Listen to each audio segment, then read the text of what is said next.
All right, good afternoon, everyone. Thank you for joining us. I think people are still joining, but I'm going to go ahead and get started because we have a lot of great things to cover today.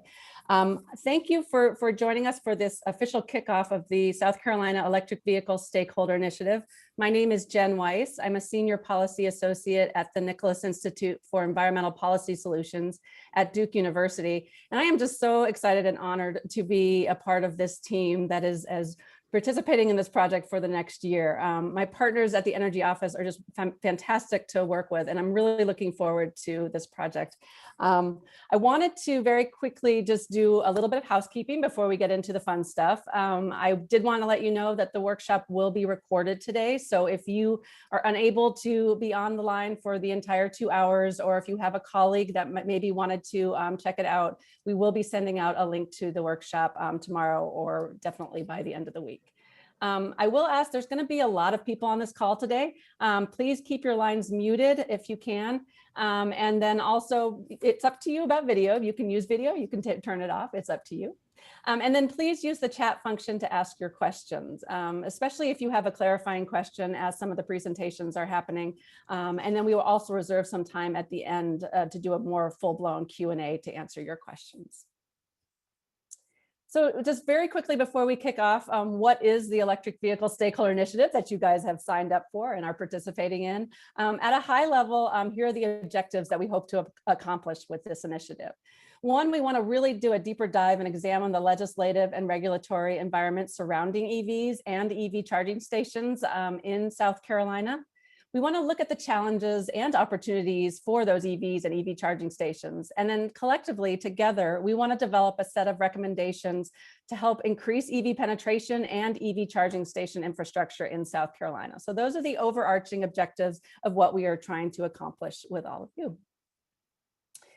You'll notice that this is a 2-hour meeting. In normal times, if this had happened last year at this time, we would have had an all-day event where we would have spent the morning doing a little background and level setting, and then in the afternoon, we would have broken up into working groups to do a deeper dive.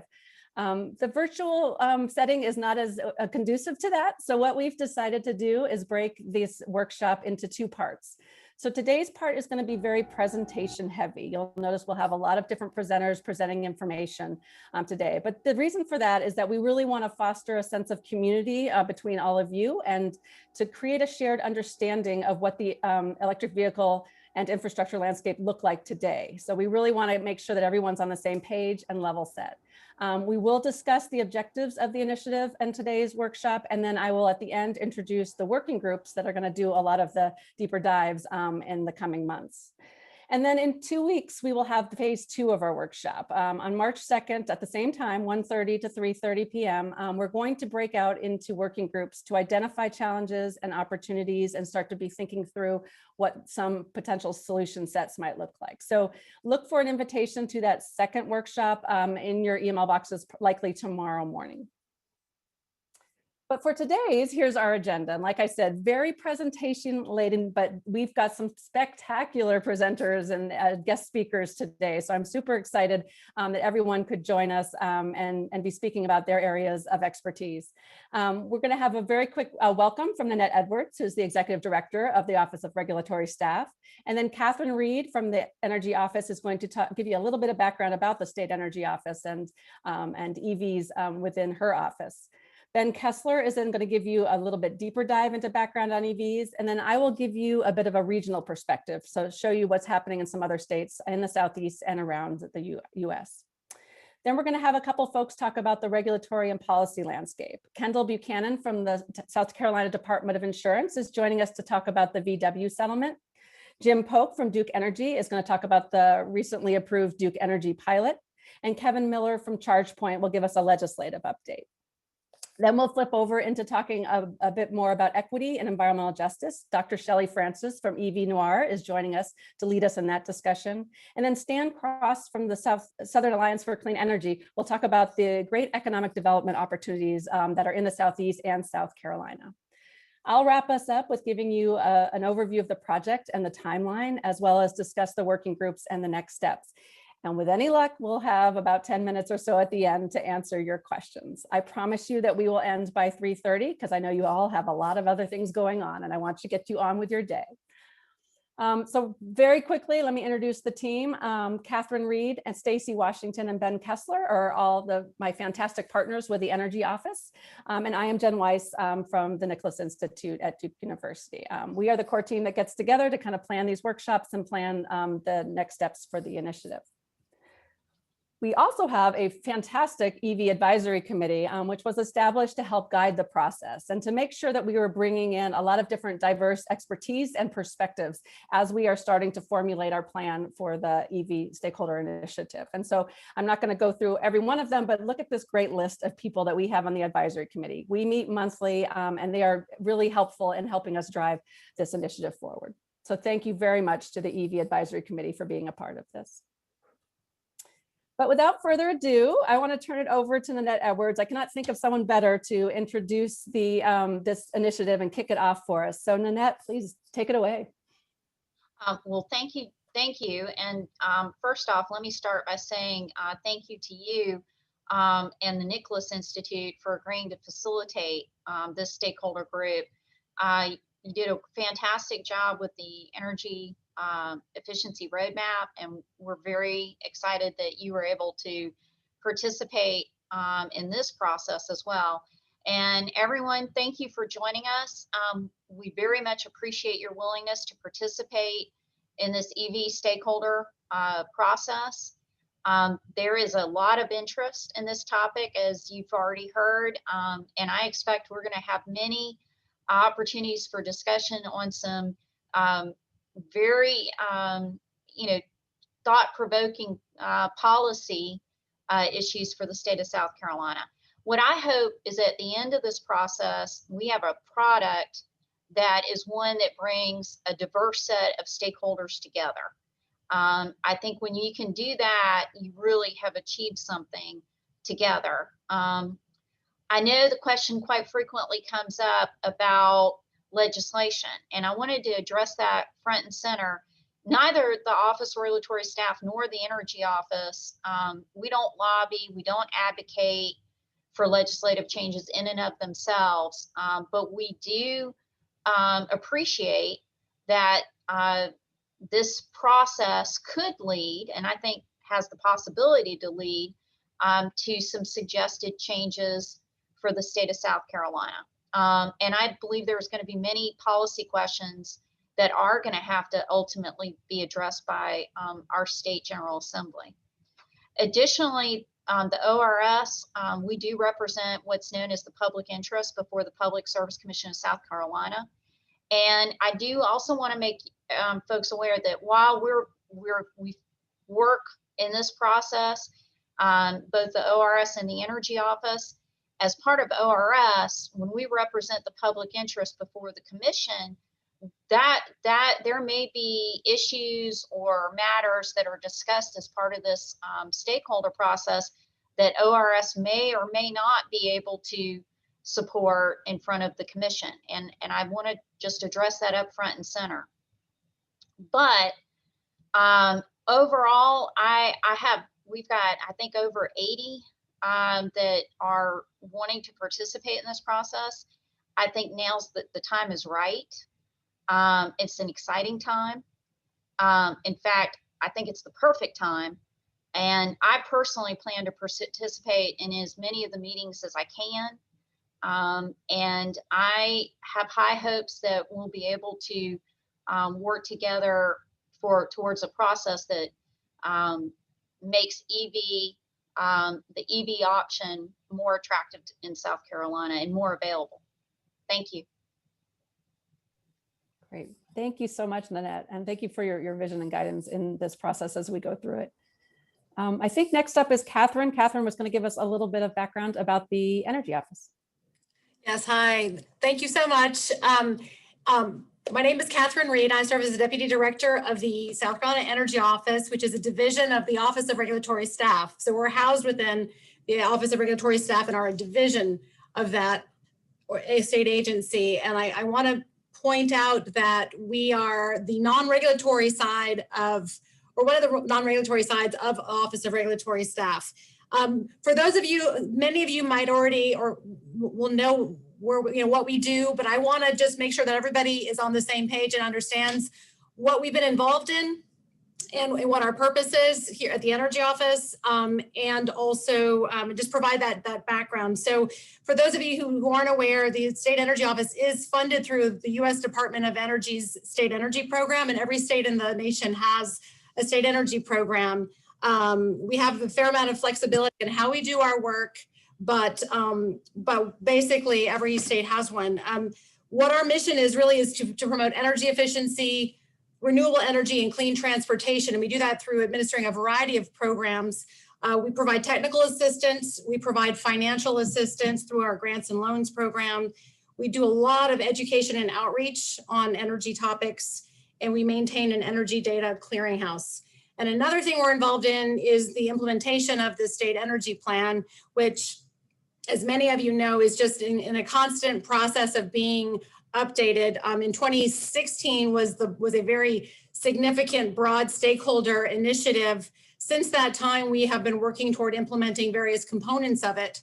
And most recently, one of the focus areas for us was energy efficiency through our energy efficiency roadmap, which we worked with the Nicholas Institute on. So I just wanted to make that point. If you could advance the slide, please. So and another initiative within the State Energy Office that focuses on clean transportation is Palmetto Clean Fuels. And Ben Kessler, whom you'll be hearing from shortly, serves as the coordinator of that initiative. That is also a U.S. Department of Energy funded program. There are Clean Cities organizations throughout the country.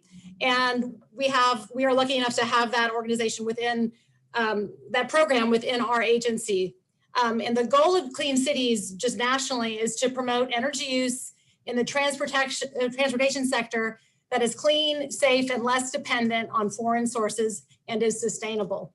So what we're talking about today is in line with the initiatives of both the Energy Office and Palmetto Clean Fuels. And one of the ways that Palmetto Clean Fuels works is through broad stakeholder engagement, much like what we're doing today. And then we also provide technical assistance and provide assistance with regarding integrating new technologies. This initiative, Palmetto Clean Fuels, was originally designated at the Energy Office in 2004, and I'm pleased to say that just about a month ago we received our redesignation. So we're really proud of that. Next slide, please. So I know that was a lot of information, but you can see here. So we are within the Office of Regulatory Staff, which is a state agency, and you can see this schematic here just shows. So we do receive funding from the U.S. Department of Energy to fund both the Energy Office and Palmetto Clean Fuels initiatives. Next slide, please. Just briefly to let you know what we've done in the state. We're really proud of several initiatives that we've been able to be involved in. The 2016 State Energy Plan had as one of its recommendations that the state should lead by example. And so toward that end, one of the things that the Energy Office has been involved in is trying to see, would there be an opportunity to have as our fleet vehicle a cleaner fuel vehicle? Now, Palmetto Clean Fuels and the Energy Office, we are fuel agnostic. We don't just focus on one technology, but after an analysis, it was determined that an electric vehicle would be the way to go. And we're pleased to say that in 2020, despite the challenges of 2020, we had a really big success in that we were able to proceed with the acquisition through our federal funding dollars of a Bolt EV. So it's the first state agency in South Carolina that was able to procure an electric vehicle as its state fleet vehicle. So we're using that here at the Energy Office and the Office of Regulatory Staff. We're using it as a case study, and we're working with state fleet, and we're trying to sort of collect data and use it as a case study to move this forward and to truly lead by example. Another thing over the past year that we were able to do is implement a partnership with the State Department of Parks, Recreation, and Tourism for the acquisition of 3 charging stations. That was a really exciting opportunity to work in partnership with another state agency to continue to sort of implement that lead by example approach. And we have now, for several months, we've had 3 chargers installed, one at Sesquicentennial State Park, which is a fast charger here in Columbia. There's one at Paris Mountain State Park, a level 2 charger, and then at Santee State Park, also a level 2 charger. So we're thrilled about that partnership and continuing to take steps to move the state forward in exploring clean transportation options. Another initiative of the Energy Office and of Palmetto Clean Fuels has been the Plug-in SC program.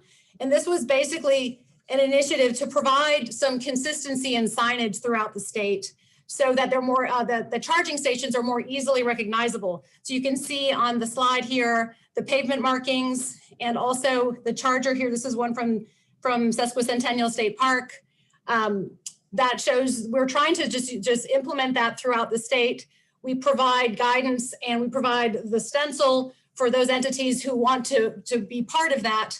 And another part of promoting that is we have an incentive program for signage. So for entities throughout the state, public or private, if they want to have some standardized signage in terms of the electric vehicle, the blue electric vehicle signs, as well as an official sort of highway department recognized sign of parking reserved for electric vehicles only. We have that available at no cost to people who are wanting to provide that consistent signage throughout the state. And then finally, we have been involved in alternative fuel corridor designation. And so is that I not to steal the thunder of Ben Kessler, I will just let you know that this is just something we've been involved in, but he will share that a little bit more in his presentation. So do you, the next slide, please. And just real quick, in terms of the impetus for this particular stakeholder initiative, a big part of this came from the 2019 Duke Energy filing with the Public Service Commission for an electric transportation pilot. So at that time, the Office of Regulatory Staff did conduct, as part of its process, a stakeholder meeting to discuss that particular pilot program, that proposed pilot program. And what was quickly recognized from that meeting is that people were wanting to talk about, people came to those stakeholder meetings wanting to talk about the broader issues regarding electric vehicles in the state, not just limited to the Duke process. So at that point, Nanette and Dawn and our leadership at Office of Regulatory Staff determined that it would make the most sense for the Energy Office to take on a stakeholder process, which is what we're doing now. So we're really happy to do that. We've been involved in a lot of different stakeholder initiatives, and we're thrilled to be starting this conversation and helping to facilitate that by working with the Nicholas Institute and all of you. As part of the homework to get ready for this, our intrepid Energy Office team has been working to pull together a variety of baseline data, basically, and Ben's going to talk about that shortly. There was a baseline assessment conducted to determine what's the snapshot of where are we at in South Carolina regarding electric vehicle penetration, charging station, the full spectrum. And then also through our broad stakeholder list that we have through the Energy Office and Palmetto Clean Fuels, and through that initial stakeholder meeting that was conducted, we had a really broad list of stakeholders, and a lot of you were able to respond, and we were thrilled about that. We received over 111 responses from that survey this past summer to just gather more information about what people's perceptions are, what the perceived challenges and opportunities are for the state. So this is the perfect handoff to Ben Kessler. Really thrilled though to have you all here today, and thank you for your time. So Ben, do you want to take it from here? Yeah, appreciate you passing the baton, Catherine, and welcome everyone. My name is Ben Kessler. I'm the Clean Transportation Specialist within the Energy Office and coordinator of Palmetto Clean Fuels. So like Catherine talked about, we did a baseline assessment and a survey, which I'll get into some of those results here. But like Catherine said, we did build upon our 2016 electric vehicle market study. This was a study that really kind of was the impetus and creation of the Plug-in SC campaign. So we took a lot of kind of the framework there and updated it. We used a lot of government sources, USDOE, USDOT, the census. We got some information from charging providers, our own information from the Energy Office that we request from utilities, and some information from IHS Markets on electric vehicle registration. So we looked at a multitude of different categories, registrations of vehicles, corridors, infrastructure in the state, some trends that are going on, education efforts, and I will get into some of that here. And oh, thank you. Jen, I was looking for the button to move the slide here and I didn't have it. So this is some information that we received from Argonne National Laboratory, which has a membership with IHS Markets to pull Polk data. Now, Polk data is on a 2-year lag, but it is a very worthy tool to understand kind of registrations around the country and within your region. So this is some local data for South Carolina. As of 2018, we've had almost 2,000 fully electric vehicles and almost 20 or more than 2,200 PHEV vehicles. Those are the plug-in hybrid electric vehicles. So, you know, I would fully expect some of this data to be much higher than where we're currently at with, you know, releases of some new electric vehicle models. But this is the most current DOE information that we have showing. So we have seen a pretty big increase in electric vehicle registrations, almost 100% in 2 years. Ben, is that annual or cumulative? This is annual. Thank you. Oh, I'm sorry. Actually, go back one slide, Jen. My apologies. This is cumulative. Okay, go forward one, Jen. Sorry. Okay, so then we looked at also incentives and policies. So on the federal level, I'm sure everyone knows about the $7,500 tax credit. This has been phasing out for some manufacturers. There is some legislation at the federal level to maybe extend that to more manufacturers, but at this current level, there has been a phase down approach. There's also a federal incentive for zero emission vehicles at airports and the infrastructure to acquire and facilitate those vehicles. This funds up to 50% of it. But really priority is given to areas where there is non-attainment with ambient air quality. Lucky for us in South Carolina, we are meeting the attainment for our ambient air quality. But of course, that is sometimes a detriment with grant funding. And then there's also two-wheeled plug-in electric drive motor vehicle tax credit, similar to the $7,500 tax credit, but for two-wheel vehicles. Moving on.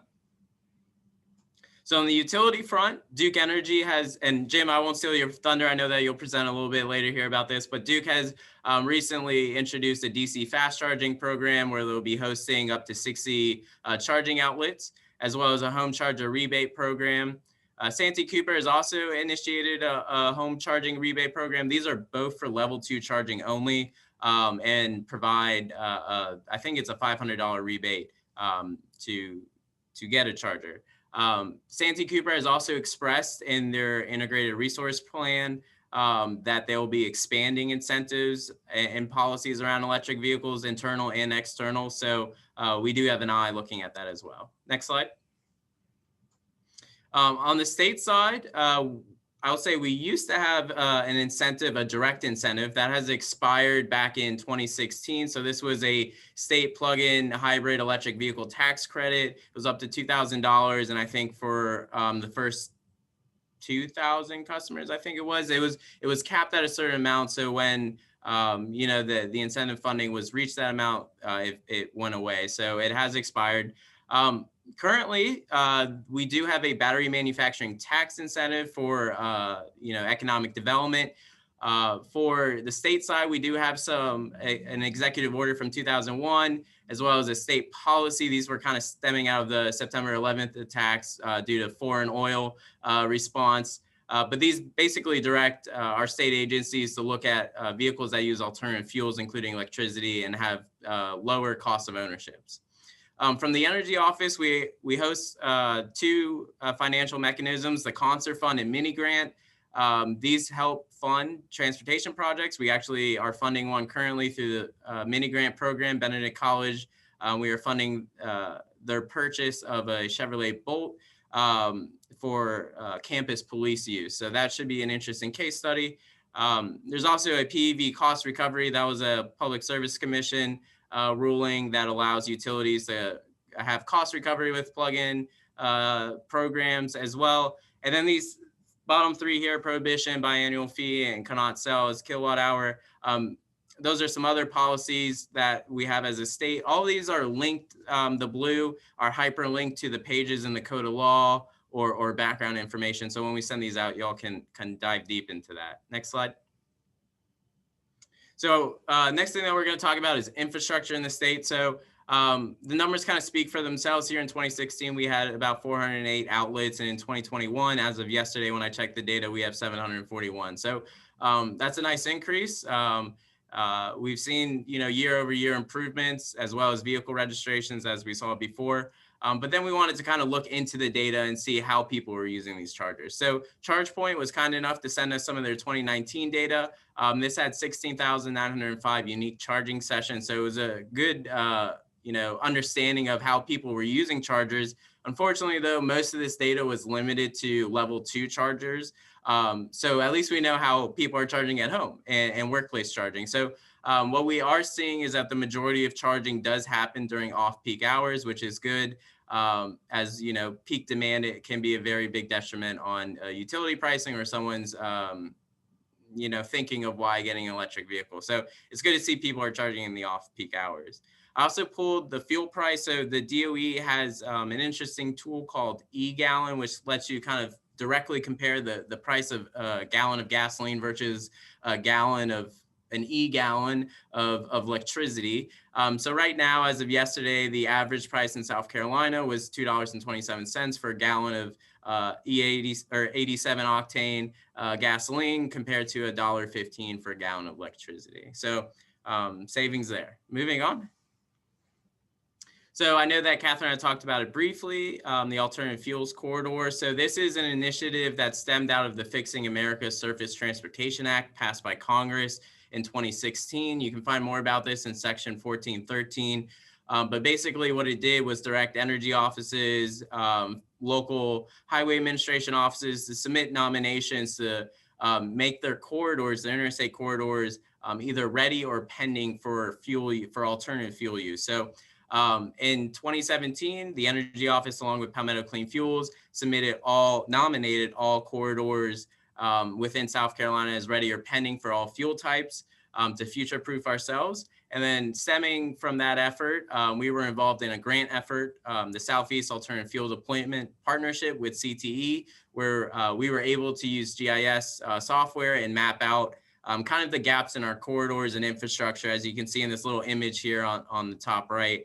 All these purple areas are areas that you can travel within using an EV within the federal highways criteria of 50 miles between each station.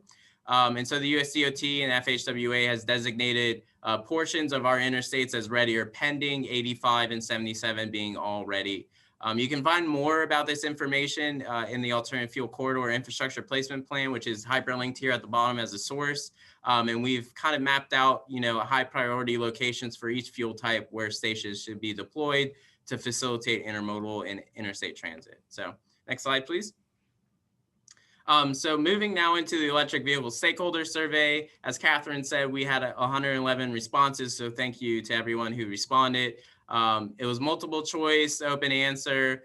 We actually did this last year during late May. So it's been a little bit since we had that survey, but we're ready to show you the results. So if we skip to the next slide here, I'll let the charts show the answers themselves. I think it's kind of you can glean the answers off here yourself. But basically, most of we had different criteria where we try to understand what people were inputting into the survey. So just for background on who was providing those inputs into our survey, our most sought after group here was the utility, followed by nonprofit, individual, and local governments. So next slide. Now, what did they say? So encouraging EV adoption, we asked them to rank choices. So top 3 choices that came out of this were increasing charging infrastructure, lowering cost of EVs, and promoting the availability and knowledge of EVs at dealerships. Next slide. The next thing was most needed EV infrastructure. Again, picking the top 3. So fast charging along alternative fuel corridors, charging at multi-unit dwellings and public garages, as well as destination charging. And destination charging here meant retail, hospitals, airports, parks, historical sites, and other points of interest. that you might find yourself stopping at for a prolonged period of time. Next slide. Now, education and outreach, another important topic. So ask for the top 3 here: education about the life cycle costs and incentives, utility information from utilities provided to customers, including information about time of use rates.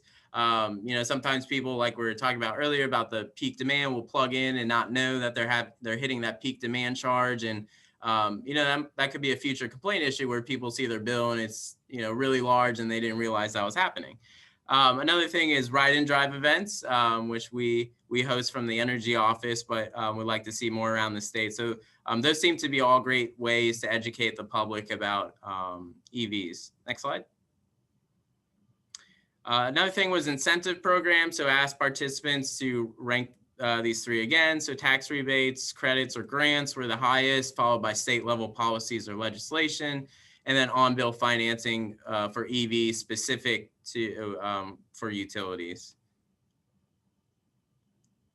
And I'll pass it off now, but I would just like to say, if you want to dig in, we'll have these slides after. So feel free to peruse the results and let me know if you have any questions, comments, or concerns. And thank you very much, Jen. Great, thank you, Ben. And it just is such a fantastic overview of what's happening in South Carolina. So I really appreciate that you guys have put together that assessment and that survey, because that's going to help a lot with the next steps that we do in this initiative. So thank you for all of that work. I'm going to do kind of a zoom out. Can you zoom out? I'm going to zoom out a little bit and look more at a national and regional perspective, just to kind of give you guys some flavor for what's happening throughout the US and in other regions. Some of you may already be aware of some of these, but I thought it would be good just to give you a really high level look at it. The map here that you see on the right is provided by the North Carolina Clean Energy Technology Center. If you haven't checked out their 50 States of Electric Vehicles report, please do. It's a really good way to go see in a very quick snapshot what's happening in the other states. But this map right here shows you like how many different actions are happening in all the states. And you can see almost every state, I think every state has been active in the EV space over the last year.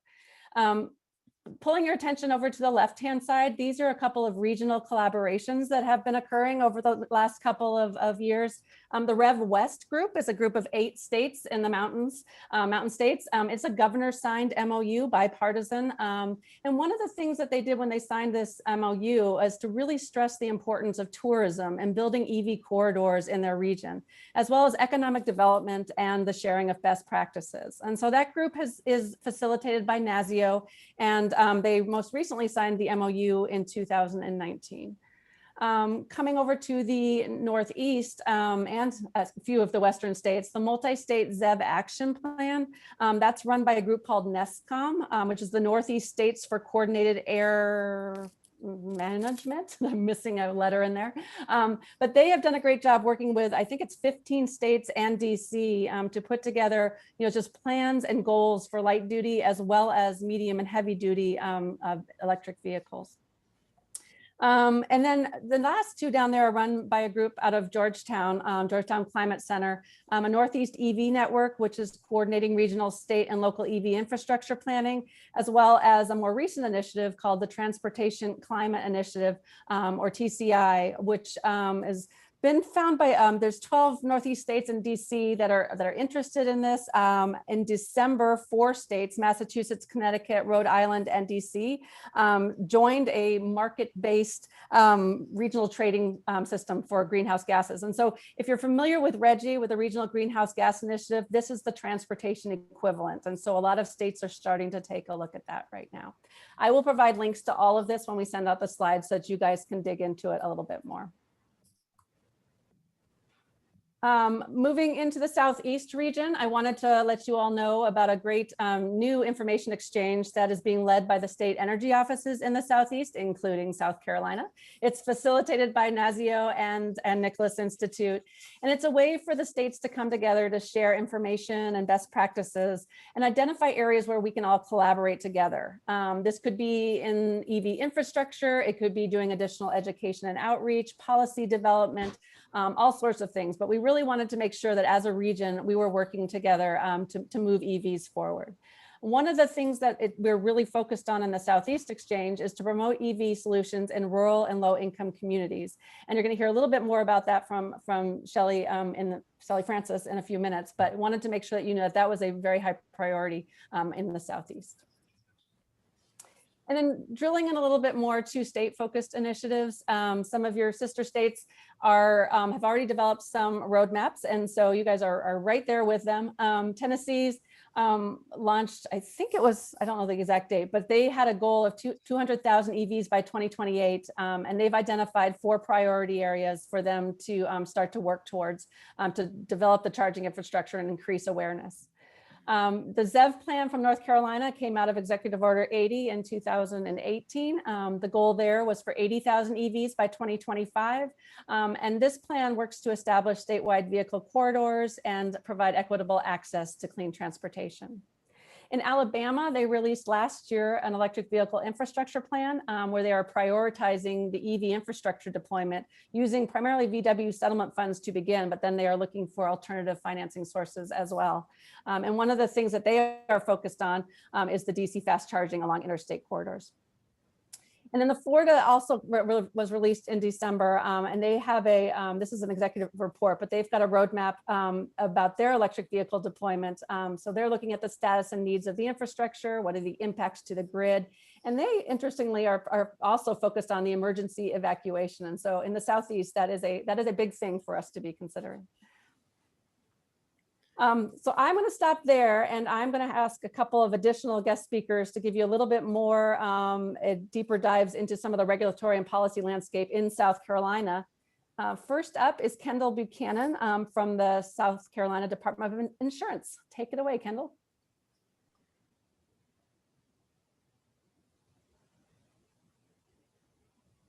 And Kendall, you may be muted.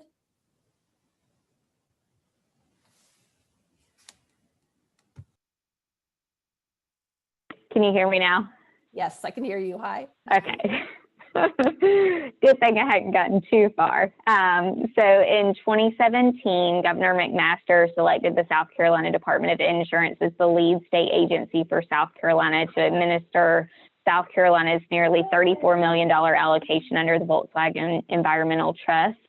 One of the reasons for that is we don't regulate any of the entities or stakeholders that may be interested in utilizing these funds. So after consulting with stakeholders, we drafted a beneficiary mitigation plan that prioritized funding for bus projects with these funds and said that we would use between 80 and 100% of the funds available to the state for those purposes. So that's category 2, I believe, school shuttle and transit buses. Our first funding round was announced in March of 2019, and under that funding round, we requested applications to fund up to $10 million in bus projects from governmental entities. In July of 2019, Governor McMaster announced that $9.33 million had been awarded to replace 78 school buses plus 4 transit buses under the first funding round. These projects were selected primarily because they utilized alternative fuel sources, propane school buses, 3 Proterra electric transit buses for CARTA and Charleston, and a CNG transit bus for the city of Anderson. The school buses have all been delivered or are in operation right now, while the transit buses are expected to be delivered and put into operation over the next few months. We issued a request for applications for our second round of funding in December of 2020, and our goal under this current funding round is to utilize as much of our remaining allocation, which is approximately $24.6 million as possible, to fund additional government-owned buses. And depending on how much we fund under this round, we may or may not issue additional funding rounds in the future. Applications under round 2 are due February 26th, and we expect it to announce awards by mid-April. We have begun receiving applications and are answering questions from other interested parties via email. And all the information is available on our website at doi.sc.gov/VW settlement. We also provide copies of our semi-annual reports to the National Trustee on that site so that you can follow the work of the prior funding rounds as well. And that's an update on the Volkswagen settlement. Great. Thank you so much, Kendall. Thank you for your work on that. And yeah, and I encourage you all to go visit that website and see the great things that they are doing. Next up, I would invite Jim Polk, to the Electric Transportation Manager from Duke Energy, to tell us a little bit more about the recently approved EV pilot. Great. Thanks so much, Jen. It looks like I got the mute off in time, but I'm not sure the video is cooperating, so I apologize for that. Yeah, I'm Jim Polk, Duke Energy Electric Transportation Manager for service territories in South Carolina. As was mentioned previously, we, more than 2 years ago, submitted a proposal to the PSC for an electric transportation pilot. To give you a sense of kind of what we're thinking kind of for the long term, let's kind of share what we originally proposed. We originally proposed an EV fast charging network, which we're going to talk in greater detail. Same with EV home charging rebate, which we'll talk about, that encourages peak charging. We requested some money, some funding to deploy some electric school buses. Similarly, electric transit buses as well. We were not outright denied by the commission, but during the stakeholder process that has been mentioned previously, there were some concerns, there were some objections that were brought up, whether it's, the utility role in having these kind of programs, and, the proper funding mechanisms as well. So after a long, way more than a year stakeholder group process, we got approval for the fast charging network and the EV home charging rebate. That was approved in 2020. If you could go to next slide.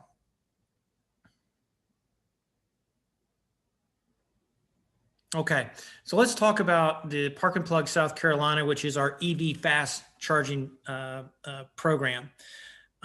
Duke Energy has gotten permission from the Public Service Commission to build, own, and operate an EV fast charging network.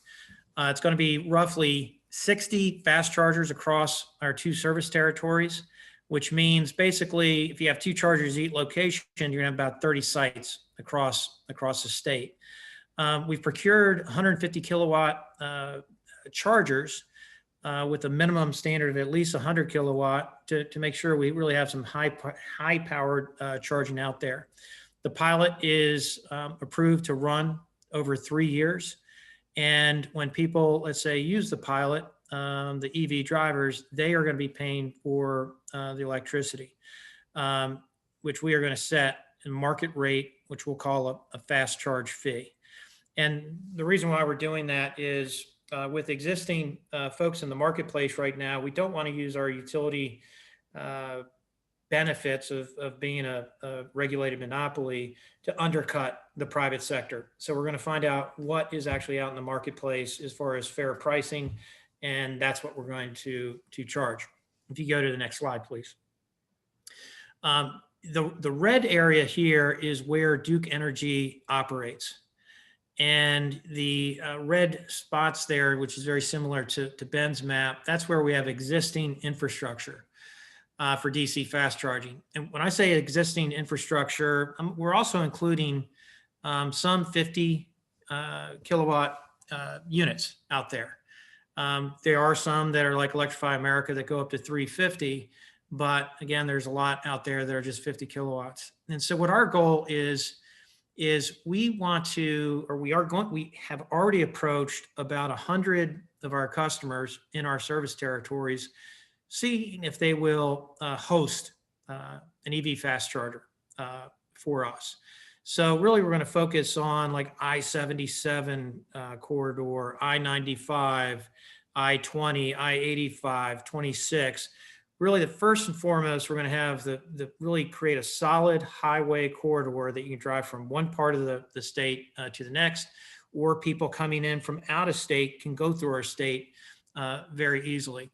Once we have that highway corridor, then we're going to go ahead and be able to go to the let's say the less areas that might just have state highway and not interstate, like let's say some areas in Greenwood or Manning and other places like that. So roughly we're engaged with about 100 prospects And I can say about 10 of them have signed site host agreements, and we're in the process of deploying them. So we're very excited about this opportunity. It's going to be a very real EV fast charging network. And I think people will be very happy with what we deliver. If you go to next slide, please. Now our EV, the second part of the program, or second program that was approved, was our EV home charger rebate. And that's where we are trying to get residential customers that own EVs to charge during off-peak hours. The big promise of EVs is that if we go ahead and increase utilization of electricity, but all the utilization is going off-peak where we have plenty supply of electricity, hopefully we won't be able to increase generation. And if you don't have to increase generation, when you increase utilization, while you're in a regulated monopoly, you're putting downward pressure. So it's something that will benefit everyone. So that's what we're trying to accomplish. And we're offering a very generous incentive program, $500 payment just to get accepted into the program with eligible customers. And then over the next 3 years, these participants can get $13.80 per month for successfully charging off peak. They have 4 strikes, I should say, during the month, but if they remain compliant, they get $13.87. That's paid out quarterly. Now, it's interesting. We have approval to enlist 400 customers in the program. We have been marketing this for the last 3 months, and we're only at roughly 190 participants. So you're going to see we're starting to send out payments right now. And now that we have some payments going out and the systems are successfully analyzing, you're going to see some more marketing going out that's going to highlight the experience of participating in the program. Hopefully we'll get those numbers up to 400 within a few months.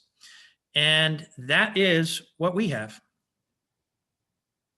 I just have a question from David Farnsworth. Jim, how are you shifting customer charging? So that's a great question.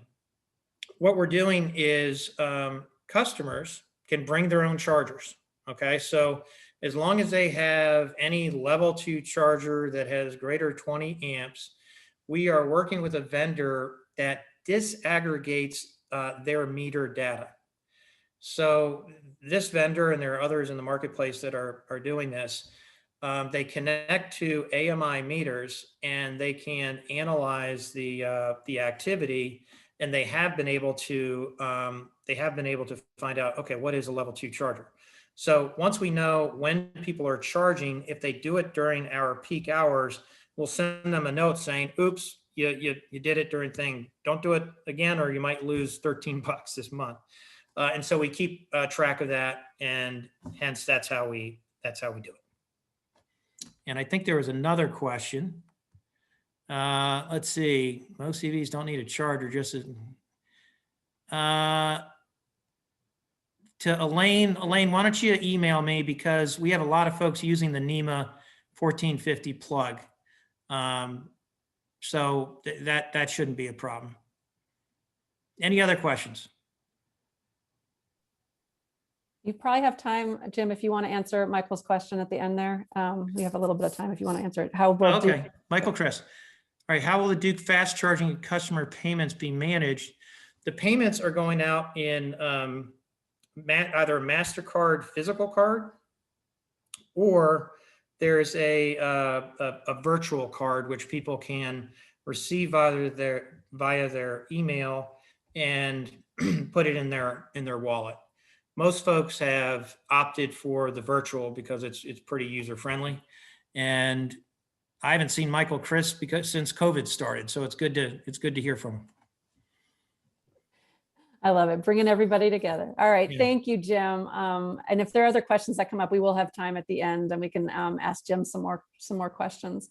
I'm going to move this over to a legislative update from Kevin Miller, who's the Director of Public Policy at ChargePoint. Welcome, Kevin. Hello, thank you, Jennifer. It's a pleasure to be here. All set with my audio. My headphones have been acting up. Yep, I can hear you clearly. Okay, great. Well, hi, everyone. My name's Kevin Miller. I'm the Director of Public Policy for ChargePoint.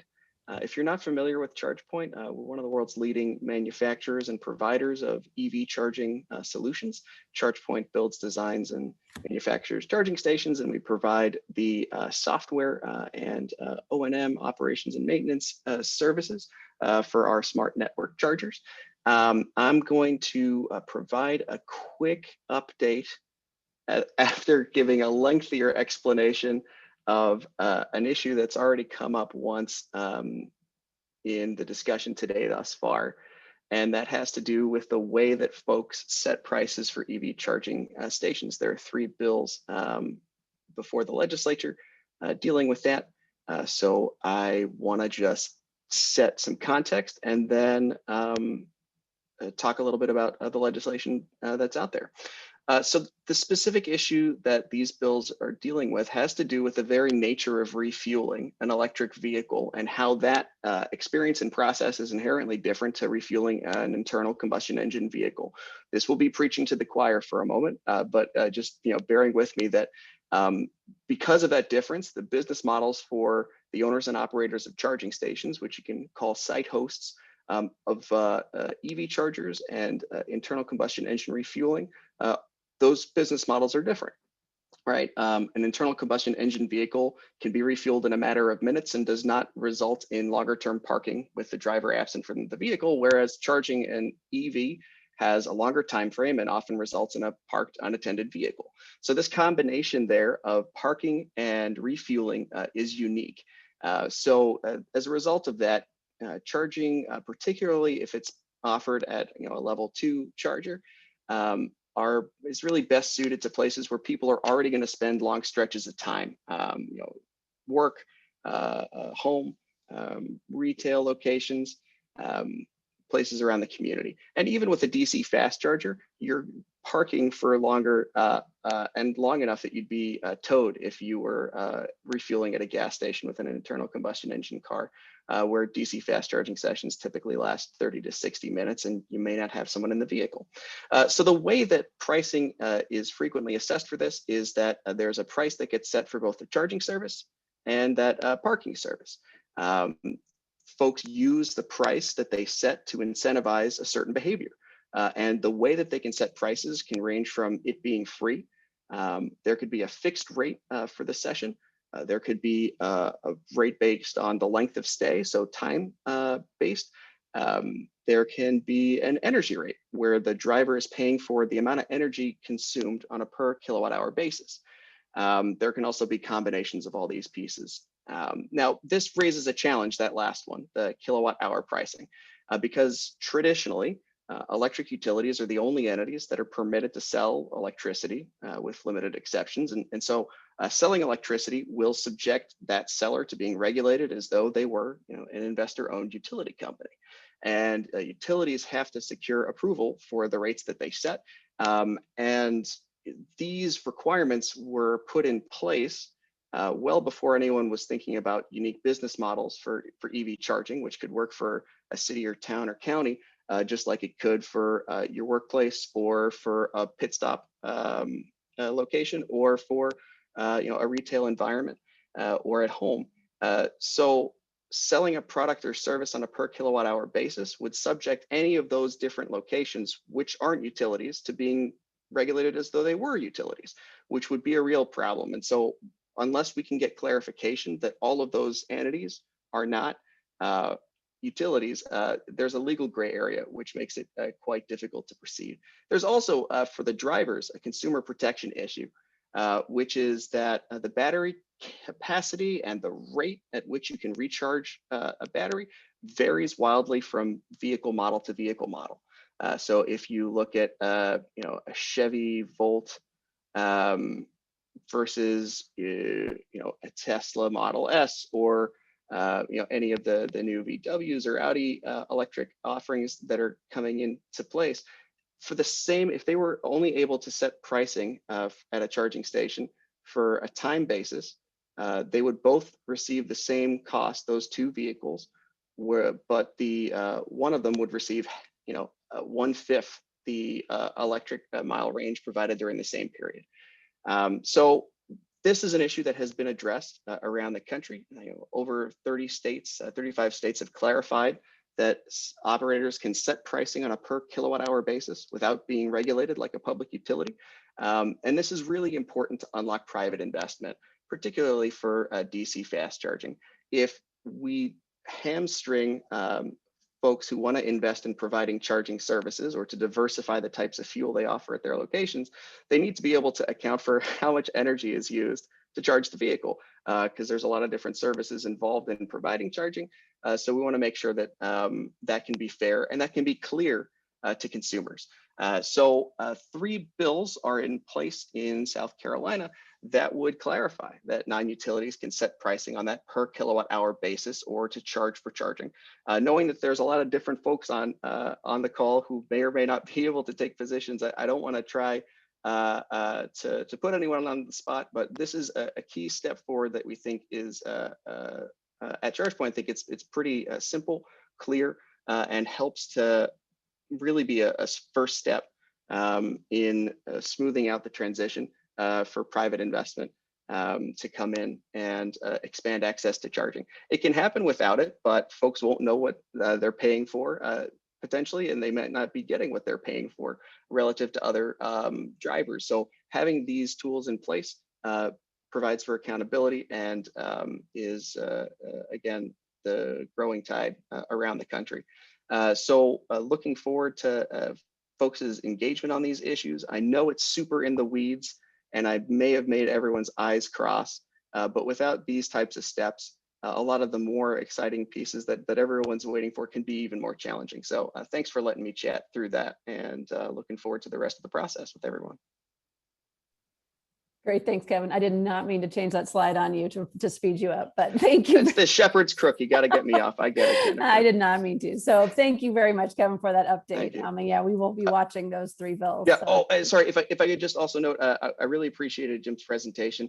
I just wanted to say that ChargePoint was happy to join that settlement with Duke Energy. I think it's so exciting. Having these 2 pieces complement each other would be really important. And I also just wanted to call out that there was a really important part of Duke's program, which was stipulated in the settlement, which is that although Duke is owning and operating stations, they're providing those end-use site hosts, the folks where stations are deployed, with the choice of more than one option of both hardware and software. And I think that that's really important to consider because since there's so many different places where folks could stop for charging, we want to make sure that there isn't a one-size-fits-all approach because different folks are going to have different needs and might have different rates for charging moving forward. So sorry to cut you off, Jennifer. Really appreciated the chance to provide that update. Yeah, Kevin, no. that's a great point. I'm sorry I didn't get to all the details. Also, I think we added with some input from y'all the ability of a site host owner to, let's say, charge a different rate, but then there's some details on how that's recovered by the program. But yeah, there definitely was some input, and we all kind of came to an agreement. So thanks. Great. Thank you both. And actually, Kevin, if you're still on the line, Shelley Robbins had a question that I think, so I don't forget that it's for this part of it that you might want to answer. Do you see it, or you want me to read it? So the question is this: what are your thoughts on the subcommittee recommendation to consider mobile charging? Is that a viable thing? I think that, look, I think one of the reasons why it's important to support multiple options for hardware and software and to not peg folks into a one-size-fits-all approach is that life is more creative than any of us are, and things are going to change. I've been at ChargePoint for 5 years. ChargePoint's been around for 13 years. The market looks totally different from how it did 5 years ago, and definitely from how it did 13 years ago. So ensuring that we have policies in place that can support broad shifts in technology and allow for flexibility on site is really important. So we want to make sure that no matter what moves forward, that that we're not painting ourselves into a corner. So making sure that folks have the opportunity to set the right price for drivers to make it clear that they're getting what they're paying for, or that the right technology can be selected by folks at the end of the day who are going to be deploying or hosting it, I think is really important. So that said, I'm not fully clear on how that would be looped into the piece. the mobile charging vis-a-vis the kilowatt hour pricing, but I'm happy to take that offline and make sure that I understand and can answer the question more fully from our perspective. Great. Thanks, Kevin. And there was just one comment in there from Bonnie, which says wireless charging is on its way too. So yeah, and that's not a separate technology. It's just a different connector, right? We've got like a standard connector for level 2 charging. We're kind of moving past the VHS and beta or 8-track and cassette, depending on your perspective, stage of the direct current fast charging market, and having more options for how the vehicle connects to the charger, maybe without a wire, kind of like my phone is doing right now. It's all really exciting. So appreciate that flagging that. Great. Thank you so much, Kevin. All right, we are going to switch over to Shelly Francis, who's the co-founder and managing director of EV Noir. And I believe Shelly's going to share her own slides. So I am going to stop sharing mine. Hi, Shelly. All right. Good afternoon, everybody. Thank you, Jennifer, for that introduction. Actually, hold up. Sorry. Let me go here. All right. Can everybody see that? I can't. Okay, hold on 1 minute.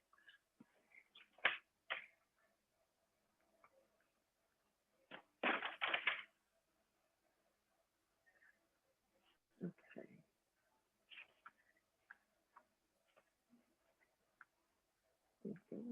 Yep, there we go. Thank you. All right, you're welcome. Let me just move this over so we can actually go into present mode.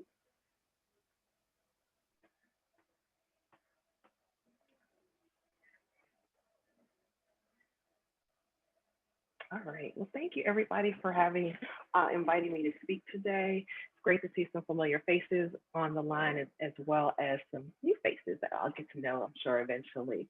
And so I'm glad to have the opportunity to speak today on this really important topic. For those of you who have not met me or I have not met you, I am Dr. Shelly Francis. I'm one of the co-founders and principal partners with EV Noir. And just quickly, my background is former medical school professor, working in environmental public health and health disparities, as well as using the social determinants of health to really examine that as a framework for the intersection between transportation and mobility. So today we're just going to take a little journey and talk more about why this conversation around diversity, equity, and inclusion and utilizing best practices in mobility is critically important to this conversation as the Palmetto State begins their journey to electrification and amplifying that conversation and building out your roadmap. So Terry, Travis, and I are the co-founders of EV Noir. We're the principal partners, and our work really centers around 2 core areas. So it's e-mobility best practice, and it's best practice is diversity, equity, and inclusion. And so for several years, we've been leading the conversation in this space. We're also the co-founders of another organization. It's a membership organization called EV Hybrid Noir, which is the largest network of diverse EV drivers and enthusiasts in the country. And we have thousands of members, from South Carolina to Colorado to New York State. And so that organization really works to accelerate multimodal electrification through advocacy, beneficial public policy, innovative financing, climate justice, education, and outreach, looking at the public health impact. So that's a conversation that is kind of present, but not always amplified. And then looking at education outreach with diverse communities and broadening the tent to engage rural communities as well. And then we're also looking at workforce and economic development opportunities for all communities. So these organizations work in tandem together, sometimes working on different focuses, of course, but we're particularly focused on really expanding the tent so that all communities, whether rural, urban, or otherwise, can benefit from this electrification. We're really privileged to work with a very talented and passionate team who are extremely knowledgeable and passionate about this topic. So moving on in the conversation. So when you think about mobility, it's critically important in everything that we do.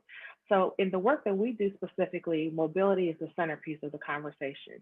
It's also an important part of the social determinants of health framework that I spoke to earlier. And that framework is utilized to really explore associations and factors that are critical to one's health and well-being. Access to mobility is critically important because not only does it provide access to health, but it also provides access to better paying jobs, to educational opportunities, as well as environmental quality. And so we know that owning a car is critically important, and it's associated with access to stable mobility and economic power. Now, when we look at disadvantage, this slide shows particularly how communities have adopted or not adopted, the electrified movement in EVs. So you can see here that when you look across the images, BIPOC or Black, Latinx, Indigenous communities and others are a very small percentage of EV adopters.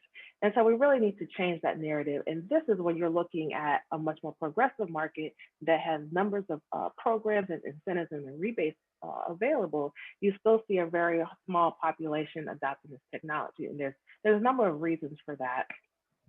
Some being just the engagement and outreach activities have not targeted these particular communities. So that's one of the things that we do in part of our work, is to really make sure that we're focusing on all communities, but particularly those communities that have been often disproportionately impacted by overexposure to transportation emissions, and often have not had a seat at the table when these conversations and opportunities are arising to really accelerate electrification and to be able to participate in the different programs that are available to help really move that conversation forward. So let's talk a little bit about why there's a need for diversity, equity, and inclusion in e-mobility. So as you can see here, you can't really talk about transportation mobility without race in this conversation. They're very closely intertwined due to the historic, systemic, and historical inequity that we've seen over the years, such as things like redlining, gentrification, environmental injustice. And so for those who are not clear on what redlining is or was, it was a practice that was promulgated by the United States government starting in the 30s and 40s, where Black, Latinx, other people of color, as well as Jewish communities were denied loans and mortgages. They were restricted to live in specific areas that were deemed as non-desirable. And so these non-desirable areas, many of the times, were communities where they were located in environmental hot zones. So they were in highly polluted areas, or they were associated or adjacent to transportation corridors. Some other issues or reasons why this conversation is important is that there's a terminology called spatial mismatch. And so spatial mismatch is simply a phenomenon or a term that where low-income households reside, they're often not close to suitable and workforce and economic development opportunities. So they live far away from good employment, and then there's limited transportation access to be able to get to those said jobs. So that puts a significant strain and reduces their opportunity for economic sustainability. And when you look at the historical relevance or context around transportation and mobility, you can see that this has been, race and transportation and mobility have been intertwined from the days of Plessy versus Ferguson, where you have separate but equal transportation, all the way through the civil rights movement. And you even see it today in the, the recent protests from last summer that I'll touch on shortly in a moment. So, you can't have these conversations without acknowledging the past, the present, and trying to make changes to make for a better future. Displacement was another challenge that is another reason why we're addressing issues around e-mobility and equity. Is displacement was when the federal government had instituted a number of different policies around highway placement. And typically what would happen in these examples is that it would predominantly displace many communities. So minority communities, African-American communities, particularly communities with maybe lower social capital, were impacted by the decisions where they laid highways and really, decimated many communities, and really, broke the heart of the community, because many people had to be relocated, businesses were relocated from thriving areas. So that really led to disinvestment in many of these communities. We brought up the term redlining and environmental injustice. And so again, here, this is just a depiction of the correlation between redlining, again, red areas were the bad areas, and then you look at the environmental justice mapping, and you can see that there's like almost like when you overlay those two maps on top of each other, the redlining areas and the areas with the worst environmental outcomes were the same communities. So again, showing that the disinvestment in these communities. Again, last summer, there was a lot of social action and activities around this conversation with mobility injustice. And this has been a consistent issue since the 90s of the Rodney King era to the culminating last summer with the George Floyd cases. So there's been a lot of heightened awareness around transportation and mobility issues, pollution. And another reason why it's important to think about this conversation around electrification and prioritizing it is that you can see that in South Carolina specifically, about 40% of pollution in South Carolina is associated with transportation emissions. And so this slide shows the detrimental effect. Me being a public health former professor, I can't talk about this conversation without bringing in the public health lens. And so here you can see how vehicle emissions has really a detrimental impact from your head to your toe, whether it's slowing brain development in children, to accelerating and aggravating respiratory illness, to curtailing fertility. There is definitely multiple reasons here why we need to try to mitigate the impact of pollution. We also know that in many communities, the number one reason that Black and Latinx children are admitted to the emergency room or the ER is because of transportation emissions associated asthma and respiratory illnesses. And so these same children are more than 10 times likely to die as a result of respiratory illnesses and attacks. Like we said earlier, for a number of years, we've been leading this conversation around air pollution, working with these diverse communities, as well as working in best practice. And so obviously, because of the impact of the COVID pandemic, we've seen a disproportionate impact with frontline communities, Black, Latinx, rural communities, as well as tribal communities. And part of the reason when we saw how COVID was really was accelerating across the country, one of the things that I first thought of was like, oh my gosh, the people that are most exposed to environmental injustice live in the highest pollution zones are going to be really detrimentally impacted by COVID. And surely that's exactly what happened, is because overexposure to air pollution and that particulate matter really accelerated the transmission as well as the detrimental impact of COVID. So it led to higher mortality rates as well as higher death rates and higher cases of COVID in these said communities. So let's move into just kind of thinking about, okay, why is this important and how is it beneficial? So there's an opportunity here with accelerating electrification to really, like I said earlier, mitigate the impact that we're seeing from overexposure to transportation emissions. It also is helping to prevent these existing inequities that we've seen. It allows us to have an opportunity to try to dismantle those and to address that. It allows us to have the opportunity to address some of the environmental injustice issues because we're taking into account all communities in this conversation and making sure that those who haven't typically had a voice now have a voice in this conversation. Accelerating e-mobility and electrification also provides workforce and economic development opportunities. Example, there's numerous OEMs in South Carolina that are making electrified vehicles, whether it's single passenger vehicles or buses. There's an opportunity for workforce employment and opportunities to really change the paradigm of many of the community members in South Carolina. But they have to know about this transition and they have to have access to it. And it has to be accessible to all communities. So prioritizing Black, Latinx, and Indigenous communities because they have not had an opportunity to often invest and be engaged in this conversation. Okay. And then of course, as I just shared earlier, we have the increased public health impact and decreased healthcare costs as well. So now just touching on the accessibility and affordability and best practices that we've seen that have been successful before I close out, I wanted to make sure I highlighted some, relevant examples of good programs or that you can refer to. So you see here, there's programs from Colorado to Texas to Washington State and California, where there are examples of different programs that have worked. And so one cautionary note that I do want to include is that the best policy can be outstanding, but if nobody knows about it, the right people aren't benefiting and accessing the program, it's just a policy.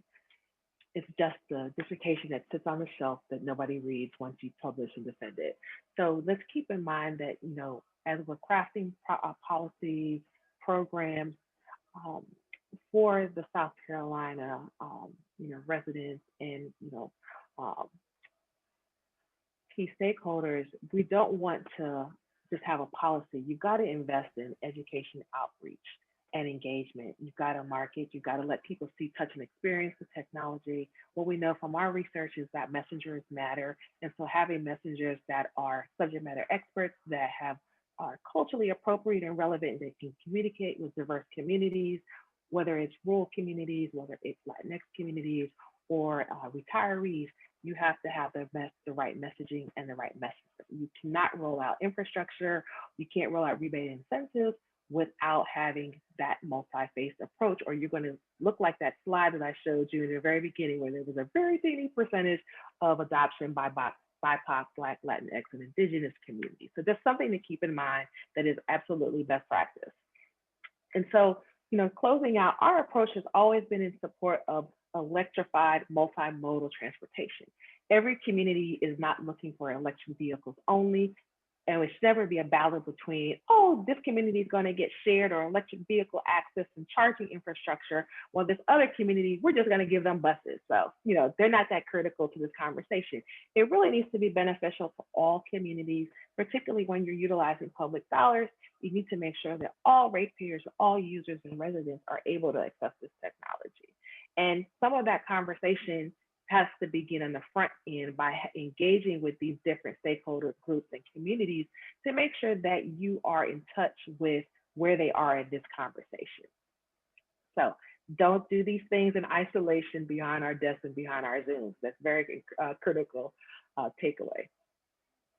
All right, and so I do want to end with showing that many times this conversation is not amplified.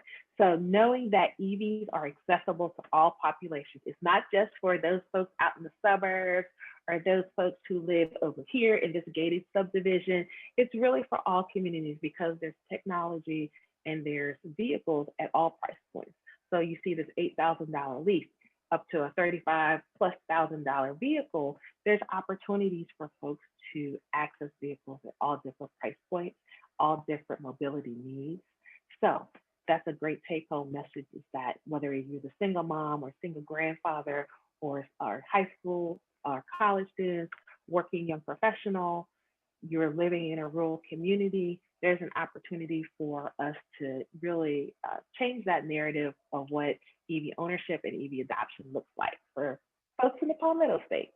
So just closing out, I just want to say thank you for the opportunity to talk with you today, and just share that in thinking about this conversation, because the the recent approval of the Duke Energy case has provided some more opportunities to really accelerate this conversation. When you think about the current data, or the most current data that shows there are about 5,000 EVs in the state of South Carolina, and that are currently registered. These two things show that there's definitely opportunities to continue amplifying this conversation, and we're really just at the beginning. So I applaud your team for really, centering diversity, equity, inclusion in this strategy as you begin to move forward. And our team looks forward to continue engagement with your team in the conversation. So thank you again, and look forward to hearing more and seeing how things develop. Oh, fantastic, Shelley. Thank you so much for your presentation and for your words of wisdom there. We really appreciate it. And you will see when I get to the part about the working groups, we've got two working groups that Shelley hit on very hard. One is EV equity and accessibility, and the other one is education outreach and inclusion, and workforce development. And so definitely we want to be keeping this equity lens with us throughout our work for the next year. And I really appreciate you bringing all of that information to us, Shelley. Thank you. So next welcome. up Thank is you. Stan Cross. And so Stan is going to give us a little bit of a picture into the economic development opportunities that we have in South Carolina. Thank you, Jen. Just as a time check, how are we doing on the agenda? We are perfect. You have 15 minutes, Stan. All right, you got it. Thank you.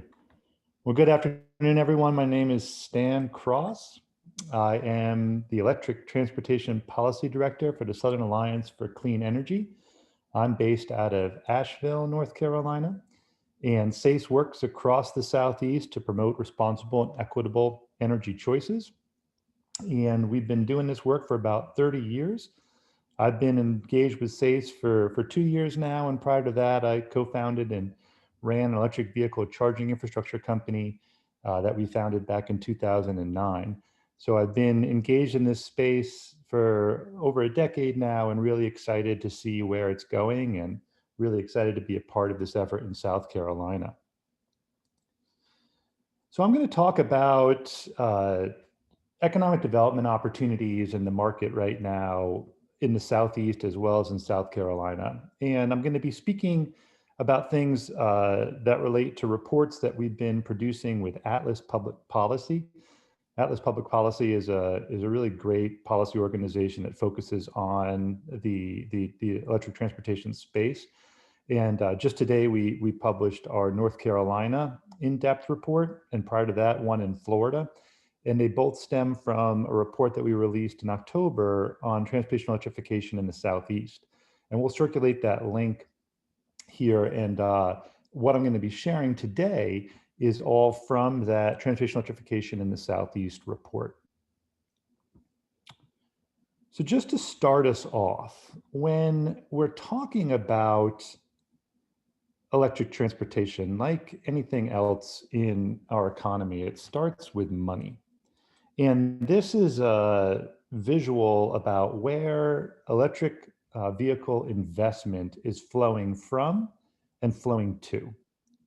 And what's powerful about this graphic is a couple of things. One is the fact that global investment is increasing significantly in the electric vehicle space, and that's an indicator of the space both maturing, but also an indication of the belief that transportation electrification is the future. The other compelling thing about this graph is to recognize that flow of investment. Currently, the US is receiving about 20% of the world's global EV investments that are worth about $480 billion today. One of the goals of the work that we're all engaged in is to get more of that investment dollars flowing to the US by making conditions for that investment more optimal for investors. Because the more that investment we can bring to the US, particularly to the Southeast, and specifically to South Carolina, the more jobs are created and the more economic development opportunity is provided. So stepping down from the global and the flow of investment and looking at the national EV market, this is a graph of sales data that might take you a second to start to figure out because there's a lot going on here. But two things that I want to draw your attention to. One is that this graph that Atlas produces tries to capture all the different vehicles that are in market and what percentages of sales they're accounting for. And what's really interesting is to see how far out Tesla is ahead. And they're just really dominating the market. And that dominance is part of what is motivating the rest of the market to get in the game. You may have heard that General Motors is now committing to be fully electric by 2035. Ford just doubled their investment from $11 to $22 million between now and 2025 to drive electrification of their fleet. And Jaguar just announced that by 2025, they will be an all-electric car company. So seeing this movement in part is driven by the fact that Tesla is whooping on these other OEMs when it comes to electric vehicle sales. The other thing that I want to point out to you is that in the fourth quarter of 2020, electric vehicle sales tied for the second strongest quarter in history. And that's a really powerful indicator of how resilient electric vehicles have been through the pandemic. You see the drop in Q2 in 2020, but to see that kind of rebound so quickly speaks to the market desirability for the product and the momentum that's in that market right now. So taking us down to the Southeast, these indicators are intended, focused on passenger vehicle market, to talk a little bit about what's happening here in the Southeast in a more dynamic way than just how many cars are being sold. So one of the things that we in Atlas look at is what's happening around manufacturing and employment. And the Southeast represents about 18% of the nation's population. And it's been able to secure, just in the passenger EV space, about 14% of the jobs. And when you add into that the medium and heavy duty electric vehicle space, which we'll be able to do this year, but the data has been difficult to get, that number goes up significantly more. And then on the manufacturing investment side, the fact that of that sort of $480 billion that's out there in the global investment space, that 20% is coming to the US, and then of that, almost a third is coming to the Southeast, speaks to the really strong foundation that's here in the region to build upon. That 28% coming here is because, in the case of South Carolina, Volvo's already here, BMW's already here. That money has a place to go. Alabama is a very strong state when it comes to automotive production. So is Tennessee, and so is Georgia. But also what's happening is you're seeing a lot of new entrants looking to open up manufacturing facilities, choosing the Southeast, like Arrival has just done in South Carolina, choosing to open up their first North American microfactory in Rock Hill. So there's both an opportunity to be building off of the strong foundation of automotive, the automotive history here in the region, while also making the region really attractive for new companies. At the same time, the region is lagging the rest of the country in sales, lagging the rest of the country in EV charging deployment, and significantly lagging the country in utility investment and sort of state level government funding for electric vehicles. So those are all areas that in one way or another we're talking about here today.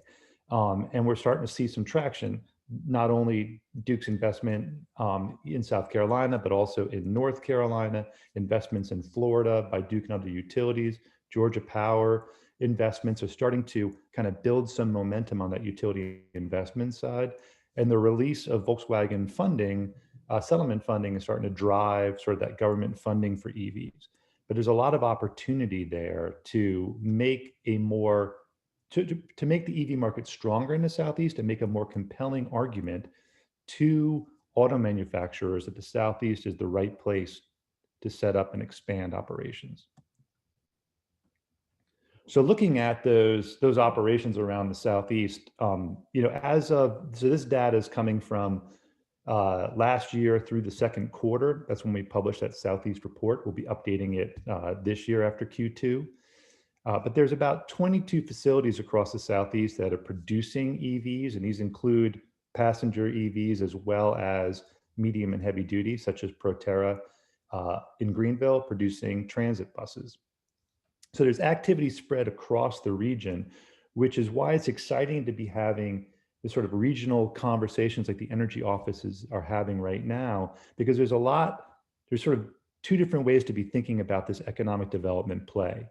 One is working together as the Southeast to make the region a hotspot for investment and setting us up to be competing with each other for investment rather than competing with other regions in the country.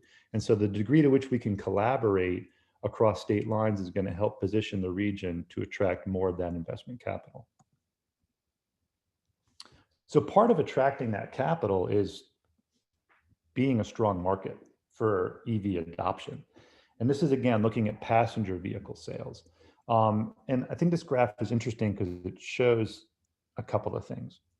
One is the red line is Georgia. And you see that spike in Georgia that started in 2013 and then plummeted in 2015. That spike correlates to a state tax credit that Georgia put in place that drove adoption. It made Georgia one of the strongest adoption states in the country. And then when that tax credit went away, you see sales drop precipitously.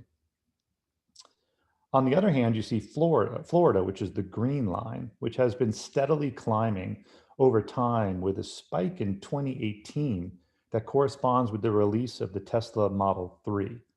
And that Tesla 3 sold really, really well in Florida and accounted for that spike there.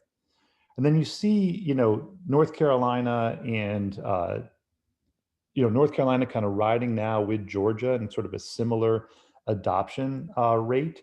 And you see South Carolina and Tennessee and Alabama kind of down at the bottom of the pack. So I think one of the things that we have an opportunity to do with this planning process in South Carolina is sort of look at what has worked and hasn't worked, what might be replicable that's occurred in North Carolina, in Georgia, in Florida, that might help drive adoption here in South Carolina. So looking at the state, the good news in South Carolina that Ben was alluding to earlier is that sales are increasing, right? So the curve is moving in the right direction.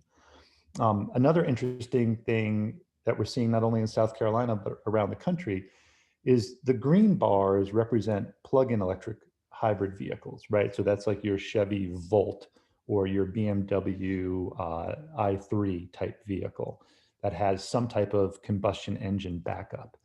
The blue lines represent your pure battery electric vehicles.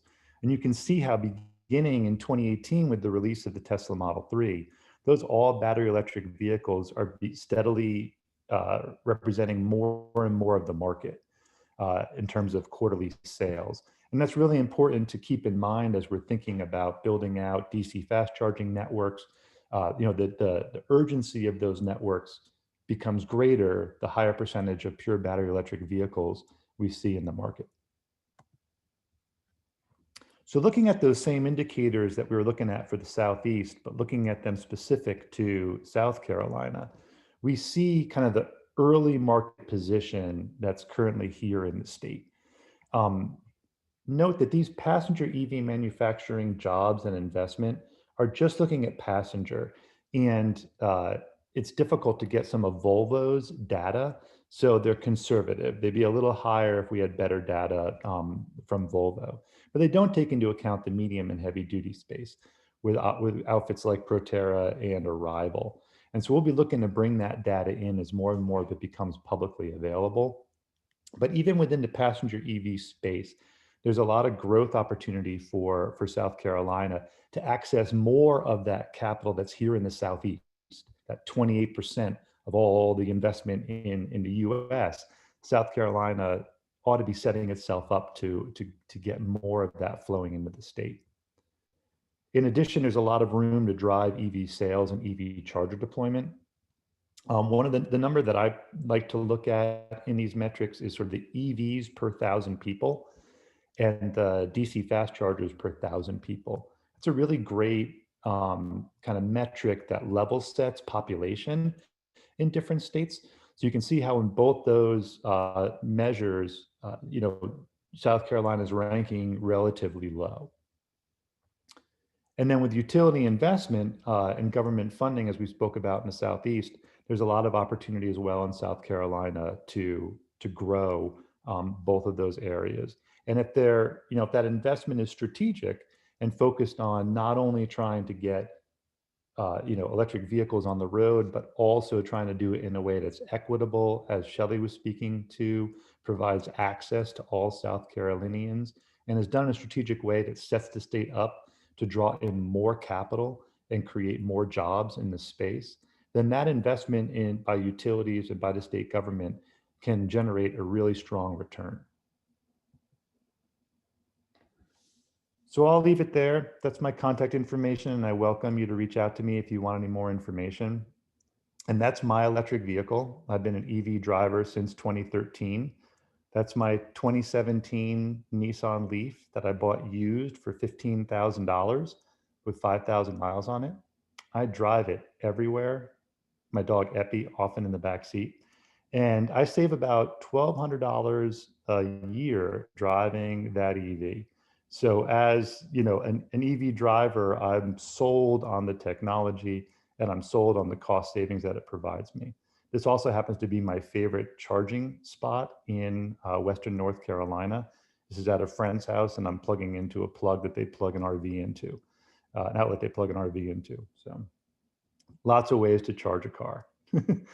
So thank you for opportunity to speak with you all, and yeah, happy to take any questions now, or please feel free to follow up with me offline. Hey, just a quick question, and I want to know the answer too. Is it a Border Collie or an Australian Shepherd? Jim wants to know. It's a Border Collie, 100%. Beautiful, beautiful. And just for the record, my car looks exactly like that. Mine's a 2015 Nissan Leaf, so I feel very comfortable with that picture. Thank you. Yeah, so Stan, thank you so much for that presentation. I think this really shows, one of the reasons that we're here together is to take advantage of all these opportunities, right? So there are some great opportunities that South Carolina has ahead of them, and to already build off of the things that are happening today. So I really appreciate you bringing that to us so that we can be thinking about that as we're thinking through the opportunities. So thank you, Stan. My pleasure. I'm going to go back to sharing my screen, hopefully this will work, and close us out. You guys are doing really great, staying engaged and on board with us as we go along through this. What I did want to do was give you kind of the project timeline and the overview of what to expect over the next couple of months.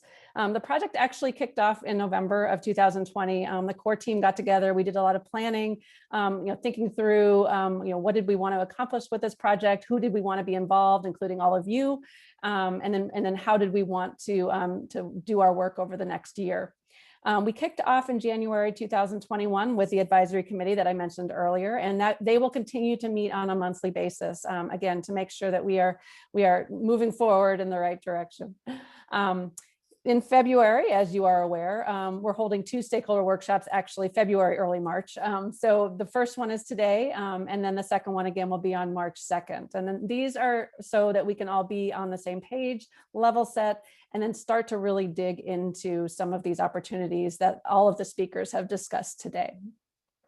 Then we're going to break into working groups, and I'm going to ask all of you to be thinking about what type of work you'd like to be involved with over the next few months, because from March through July, we're going to have some pretty intensive working group meetings where we are really going to uncover the challenges, the barriers, and be thinking through solutions.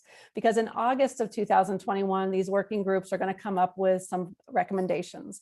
We're going to prioritize those recommendations, and I will help you all through that process. But by the end of August, we hope to have a list of recommendations coming from all of you for how South Carolina should move forward in the electrification space.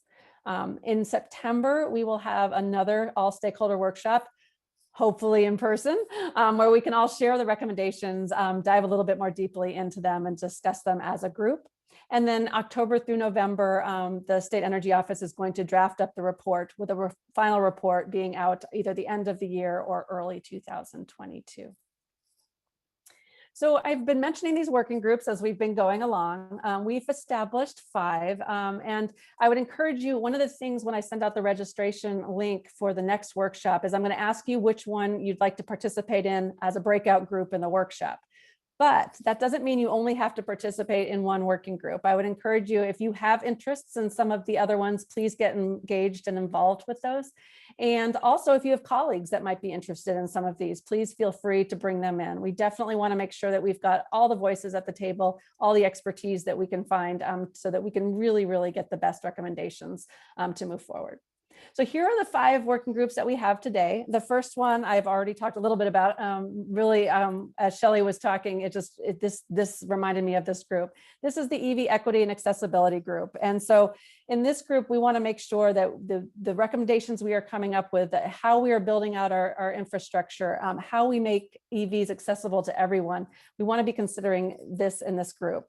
And this can include things like multifamily residences or people with disabilities, low income, seniors, but also, how do you provide access in an accessible way? How do you make sure that everybody can buy a EV if they want to, or are there other mobility options for them that are also electric? So that's that group. The next group is EV charging infrastructure. That one pretty much speaks for itself, but who is investing in it, who is regulating it, who is funding it, where are we putting this infrastructure, all sorts of things we can discuss in that working group. The next one is education, outreach, and workforce. Again, a lot of people have mentioned how important this is. And so this can be not only to consumers, but also decision makers, manufacturers. How do we build out a workforce that is going to encourage those manufacturers to build new plants and facilities in South Carolina? Would be remiss if I did not mention incentives and funding as one of the working groups. We always want to be finding a way to be funding these. And so this group is going to really dive into that. What are some of the financial barriers to doing more in the electrification space, and how can we overcome those? And then the last group is public entities. We realize that there's a great need for state and local governments to electrify fleets, or for transit buses and school buses to be considered. So this group is really going to drill down into the public entities side of this and what can be done in the electrification space. So the March 2nd workshop, again, as I mentioned before, is going to be held from 1:30 to 3:30, same time. I will send out registration details for that tomorrow, but go ahead and mark your calendars now. And like I said, primarily the focus of this is going to be breaking out into working groups. We will have a little bit of upfront discussion, but I really want to have working groups that are diving into this. And so when you register, please be thinking about which of these working groups you want to participate in. And again, you can participate in more than one as we go forward, but pick one to do in the next workshop. And please, if you have any questions on any of it or any of this entire presentation that we've done today, please feel free to reach out to me. There's my email address, or anyone on the core team at the South Carolina Energy Office. We have lots of time for Q&A, so I'm going to turn off my screen now and see if there are questions that we didn't answer before in the chat box, or if you have other questions that you have thought of since then, please feel free to either put them in the chat or to raise your hand. Hey, I have a quick question. I think this is for Jen. When you're talking about the different MOUs and the different regional progress, you mentioned activities. So in a state, there might be 10 activities, where another it might be 22. Could you just give me some examples on different types of activities that are kind of included in that? Yeah, and so that's from the report that the Clean Energy Technology Center put together. And I believe it's different actions that are happening, and it could be policy related, it could be regulatory related. It may not be any of those. And I might ask to Ben, I'm not sure if you've dug into that report a little bit more than I have, or Stan. You guys might be able to answer that better than I can. No, okay. Yeah, so Jim, I may have to go dig that one up for you, and I can get back to you on that one. Great, thank you. Just curious. Yep. And Jen, do we maybe want to just move down through the chat first to catch some questions that I think were before? Yes, please. I probably missed some in there, Ben. Okay. So the first one I got here is from Tamara Sheldon, who's at the Dartmouth School of Business. And this one's to Jim. Has there been any thought put into marginal emissions during peak versus off-peak hours, i.e., is that burning more coal bad or more nuclear good? And I think this was in reference to the Park and Plug program. Yeah, the EV home charger rebate, where we are purposely trying to shift load to off-peak. I don't have that information with me. I can ask about it, but I just don't know. Appreciate that. And if you shoot me your email address, I'll try to get some information for you. Thank you, Jim. The next question here is from Shelly Robbins. I think it may have been answered, but I didn't know if Shelly Francis maybe want to take this on, but are there any examples of something like an electric zip car program being located in low income multifamily housings or anything like sort of these programs? Oh, no. I think Shelley may have dropped off, but I do think she provided a couple of examples in the I didn't know if she chat. wanted to follow up with that, but in the chat there are some examples. I think you had seen those, Shelley, some in LA and in Denver. So I'll move to the next question here. Let me see. I think that's about it. Yeah, so those are all actually in the chat.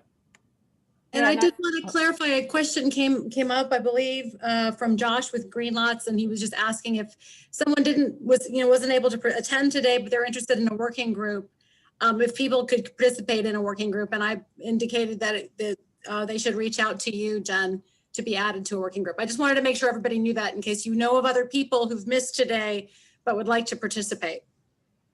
And then Westy, I see a question from you. Westy is from Dominion. Can we influence requirements in South Carolina for new home construction to have 240 volt outlets in single family homes and multifamily for level 2?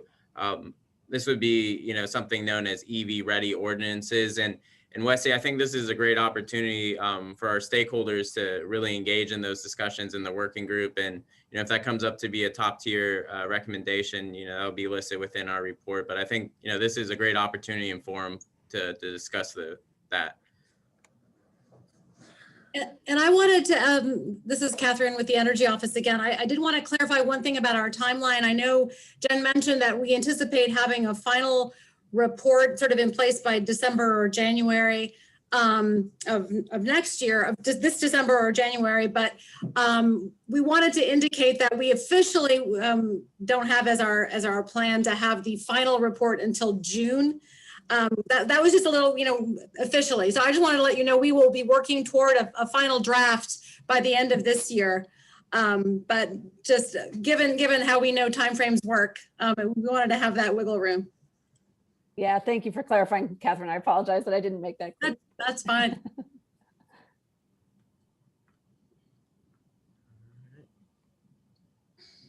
Jen, this is Stan, and I just wanted to add one thing to my presentation that I think is sort of being echoed in some of the questions in the chat, and that is that there is a clear correlation nationwide between supportive electric transportation policies, strategic utility engagement, and strong EV sales market.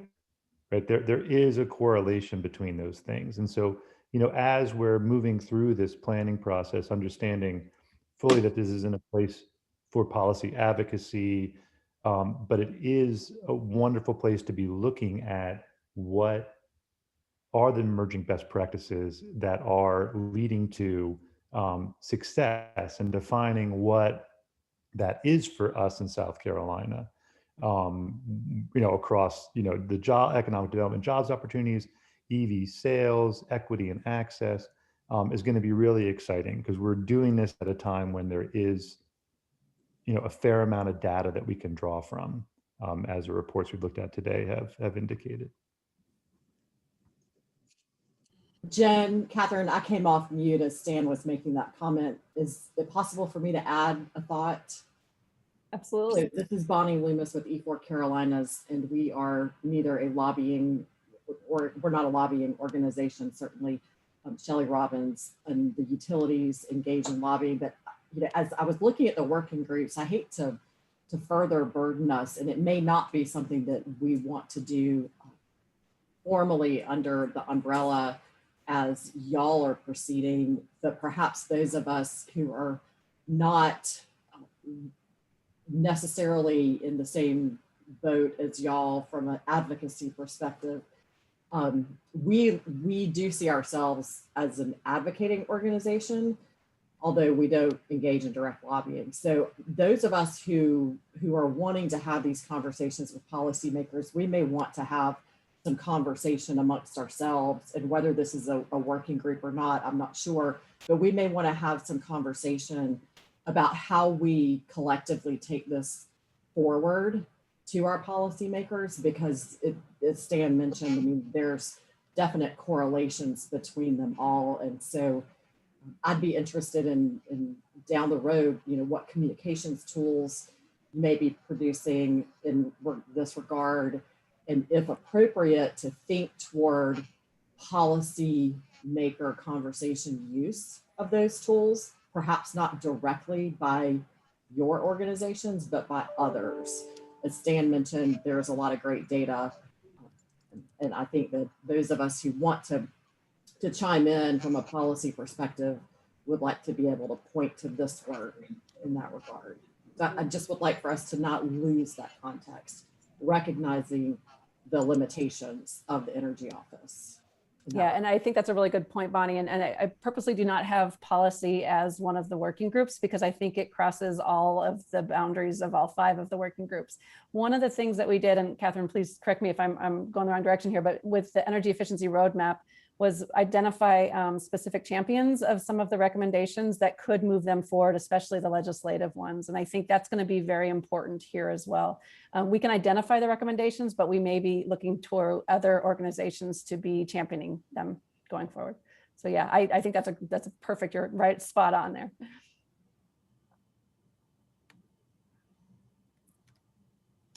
Anything else? I saw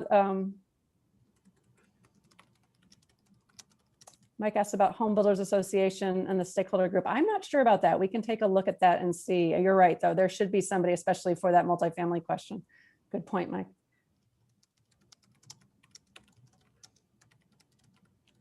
And then David had I think it was just a comment on the shifting off peak. And I think that's, you know, as we're discussing some of the opportunities and barriers, I think that's definitely something to keep in mind is this shifting of when we are using the energy.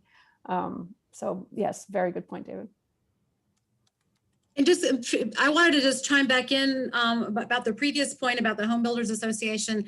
If that was a really good point, Mike. And if there are additional, we will look into that. And if there are other people that you think are missing from this, I think we can also send out the list of stakeholders who've been involved today. I think everybody will, I'm not sure. But I think we can just take a look, and if you feel like there's somebody missing from these conversations, let us make sure we include them.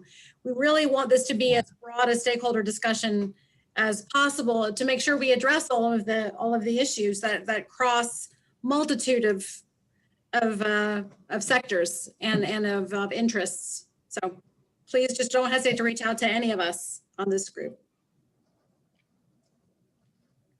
Hey, Jen. Hey, Phil.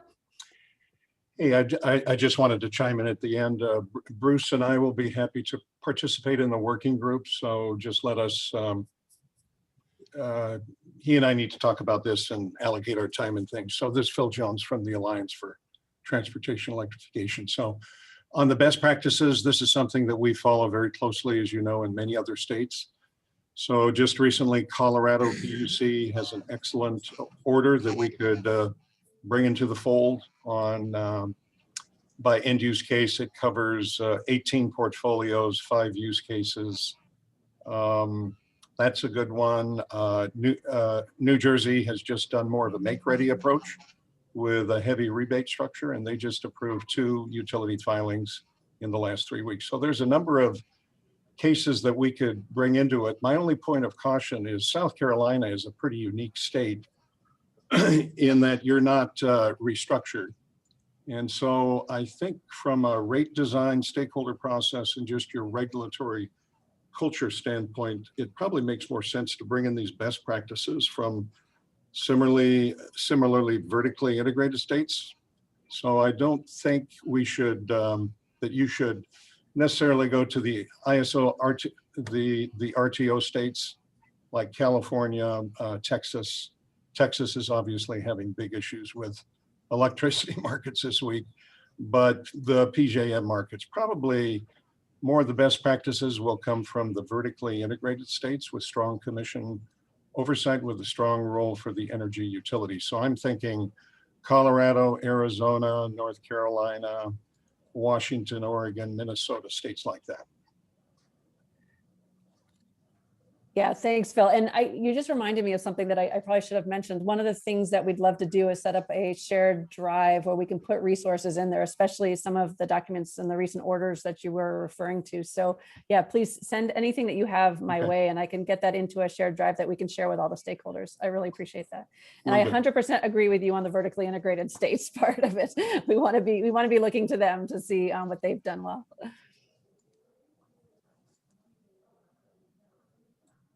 Anyone else? We've got about 5 more minutes.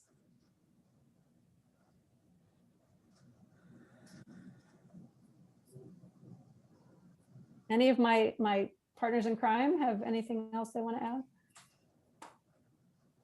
Not particularly. I would just like to say thank you all to everyone. And, I think this is going to be a great initiative for South Carolina and, just moving the needle forward on our understanding and the opportunities on where we can go. So I'm really excited for this.